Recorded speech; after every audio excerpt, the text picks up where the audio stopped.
Everyone will have their own profile on the coaching app. You will have your own workout program, you'll have your own nutrition plan, and you're going to have your own kind of check-in process as well. You're going to have a daily check-in form to fill in. So whatever day it is, you're going to see the blue box highlighted around that day. You're going to click in there and you're going to fill in your daily check-in forms. We'll ask things like, what was your sleep time? What steps did you hit today? What water intake did you have? And just kind of for accountability, this is a really important thing. Your weekly check-in form then is going to be here in the middle of the screen, the blue form. So that one is where you're going to fill in on a weekly basis, give me updates on your progress photos, give me updates on your weigh-in, and then you can kind of give me a summary of your week then as well. I'm really focused in on kind of getting people to see how they're improving by not looking at the weigh-in scales, because the scales can be very off-putting sometimes, and you'll learn all about that throughout the program. I have different information videos on like scale fluctuations, what causes it, how to kind of push past that emotional attachment to the scales as well, which is a really important thing for everyone. You will find your nutrition tab down in the middle here on the home screen, okay? And this is where you're going to see what calories I've allocated for you on a daily basis and what your macronutrients is, and you're going to see your examples for your meal plans as well. So if we click on the tab at the bottom, you're going to click on here then the blue writing, okay? And you're going to see what calories I've you set at, what your carbs are, what your protein is, and what your fats is on a guidance for a daily basis, okay?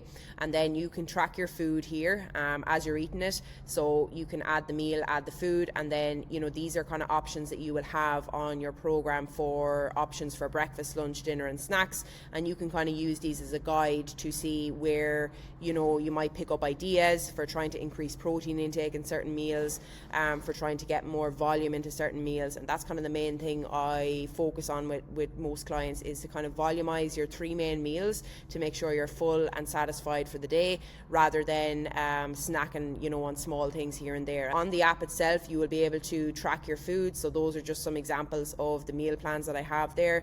But you will be able to track your own food here. Similar to MyFitnessPal, you'll be able to search your foods and you will be able to add them into your logging here. So for the workout side of things on the app, you're going to find your workouts down here. So it's a second in from the left. So if we click on there, you're going to see access to the 2 programs, the home-based program or the gym-based program. And you can toggle between which workouts are going to suit you best, and you're going to be able to kind of mix and match between them as well. So say for example you're someone who has access to a gym and you want to do gym workouts maybe 2 to 3 times a week, but you also have some equipment at home and you want to do maybe a home workout 1 to 2 times a week, you will be able to pull from both of those programs to choose whatever workout suits you best on that day. Okay? You will go down and click log this workout, and then that's going to bring you into where you can actually log the weights and the reps that you're doing. So I will have you guided on the amount of sets and reps I want you to do, and then you're going to type them in here, tick it off as you go. If you click on the person, then you're going to get a video demonstration of the exercise as well. So just giving you an example here. So I always have a warm-up set in every workout for you as well, and then 10 kg. So if we just kind of scroll down to say an exercise here, a weighted exercise, so leg press machine, I have you set to do 4 sets of 10 to 12 reps with a 40-second rest in between each set. So I always recommend people to do a warm-up set on certain more compound exercises. So you would go 50 kg for example, and you completed 12 reps, and you would tick the box, and then your rest timer populates here at the top.